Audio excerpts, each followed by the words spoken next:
Binatang buas di dunia yang berbahaya, ada dari Indonesia. Macam-macam binatang buas tentunya tersebar di seluruh dunia, termasuk di Indonesia. Berbagai binatang buas yang berbahaya dan tentunya mematikan ini bisa kamu temukan hidup di hutan-hutan Indonesia. Pengertian binatang buas sendiri menurut KBBI adalah binatang liar dan biasanya memusuhi manusia, biasanya ganas, seperti harimau, serigala. Binatang berbahaya tersebut tidak jarang juga merupakan makhluk hidup langka yang hampir punah. Macam-macam binatang buas di dunia juga ada yang dari Indonesia. Apalagi dengan Indonesia yang memiliki banyak wilayah hutan dan juga lautan yang luas, tentunya banyak juga binatang yang hidup di sana. Bahkan, banyak juga binatang-binatang yang hanya ada di Indonesia dan tidak bisa ditemukan di wilayah lainnya. Berikut News Movie merangkum tentang macam-macam binatang buas dari berbagai sumber. Macam-macam binatang buas yang pertama dan ada di Indonesia adalah komodo. Dikenal secara ilmiah sebagai Varanus komodoensis, komodo adalah kadal terbesar di dunia.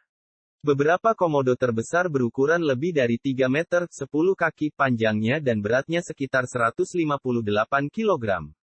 Tetapi umumnya panjangnya berkisar antara 1,5 hingga 2,6 meter dan beratnya 68 hingga 113 kg.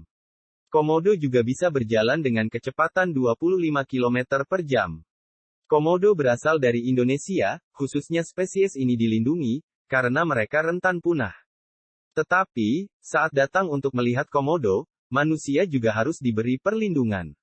Karena makhluk ini merupakan makhluk paling berbahaya di dunia dengan cakar dan rahang yang kuat, gigi yang tajam, dan sisik yang tebal bak berlapis baja. Makanan komodo berkisar dari mangsa besar seperti kerbau hingga ular, burung, mamalia kecil, dan bangkai. Sementara komodo tidak benar-benar menyerang manusia hanya karena mereka tidak bersentuhan dengan mereka, mulut mereka memiliki racun yang terdiri dari protein beracun. Satu gigitan dari komodo dapat menyebabkan infeksi serius dan bahkan mengarah pada kemungkinan mengamputasi area yang terinfeksi.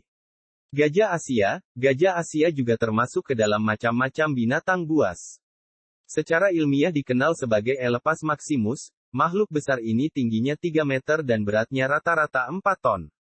Gajah Asia adalah binatang terbesar kedua di planet bumi setelah gajah Afrika, dan meskipun damai ketika dibiarkan sendirian, raksasa lembut ini dapat menjadi kasar ketika mereka mengalami perubahan musiman dalam kadar hormon. Dalam kasus seperti itu, gajah jantan memiliki 60 kali kadar hormon testosteron pria normal yang dikaitkan dengan agresi. Gajah betina bisa sama mematikannya saat melindungi anak mereka. Buaya termasuk ke dalam macam-macam binatang buas berikutnya. Asia adalah rumah bagi banyak jenis buaya, dari gharial hingga buaya air asin. Buaya penjahat, yang dikenal sebagai Crocodylus palutris, adalah salah satu pemangsa paling mematikan di Asia. Spesies berbahaya lainnya adalah buaya gharial atau pemakan ikan, dengan nama ilmiah Gavialis gangeticus, yang hidup di anak benua India. Gharial adalah buaya terpanjang, karena panjangnya 3,5 hingga 6,2 meter. Berjalan dengan kecepatan 24 km per jam, gharial memakan ikan, krustasea, dan amfibi. Namun jika terganggu, ia dapat menyerang manusia juga. Dengan lapisan pelindung pertahanan dan gerakan cepat, buaya di Asia memiliki kekuatan 10 kali lipat ketika mereka menggigit melawan hiu putih besar. Sambil menyergap mangsa, mereka menyerang dengan cepat. Harimau Bengal, secara ilmiah disebut Panthera tigris, harimau Bengal telah menjadi sasaran pemburu dan penduduk desa, karena memiliki kulit yang khas dan bagian-bagian tubuhnya digunakan untuk sistem pengobatan asli. Namun, itu bukan satu-satunya alasan mengapa harimau Bengal terancam punah. Dari semua jenis harimau di seluruh dunia, subspesies Bengal adalah kelompok terbesar. Harimau Bengal termasuk ke dalam macam-macam binatang buas yang juga berbahaya.